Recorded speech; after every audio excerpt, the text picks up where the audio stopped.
राहुल मंदिर के बगल में कीनम जमीनम उहे बैठा में भांग पीसे के मशीन। राहुल मंदिर के बगल में कीनम जमीनम उहे बैठा में भांग पीसे के मशीन।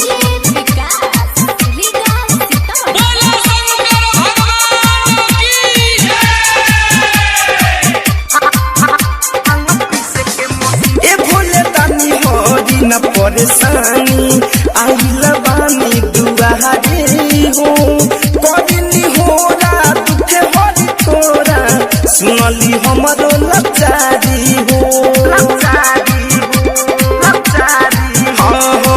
ए भोले दानी हरी न परेशानी आइल बानी दुआरे हो कदिनी हो दुखे हरी तोरा सुनली हमरो लाचारी हो।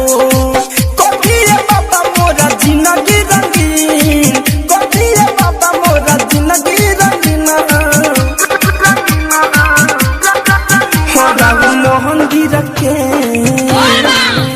राहुल मंदिर के बगल में कीनम जमीन उहे बैठा में भांग पीसे के मशीन। राहुल मंदिर के बगल में कीनम जमीन उहे बैठा में भांग पीसे के मशीन।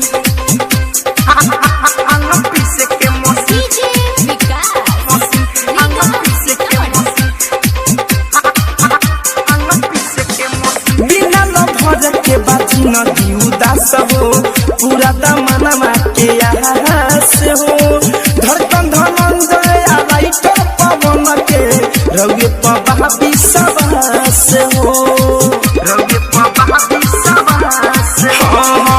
बिना लभर के बाजी न उदास हो पूरा दमनमा के आस हो। धड़कन धनंजय राइटर पवन के रवि पर बाबे विश्वास हो। जिंदगी अंधार बाबे कदी रौती जिंदगी अंधार बाबे कदी रौती। राहुल मंदिर के राहुल मंदिर के बगल में कीनम जमीन उहे बैठा में भांग पीसे के मशीन। राहुल मंदिर के बगल में कीनम जमीन उहे बैठा में भांग पीसे के मशीन। ए भोला जी। अगर आप भी चाहते हैं SK म्यूजिक की ऑडियो वीडियो सबसे पहले आप तक पहुंचे तो मेरे चैनल को सब्सक्राइब करें और बेल आइकन दबाना ना भूलें।